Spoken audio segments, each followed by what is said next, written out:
Ito ang GMA Regional TV News.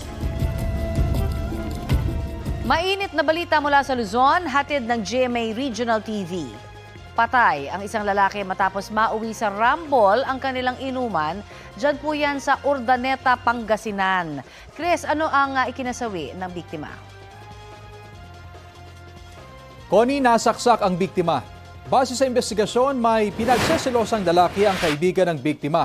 Sa isang inuman nila, kinuha ng kaibigan ng biktima ang cellphone ng kanyang girlfriend at nag-message o minessage ang pinagseselosang lalaki.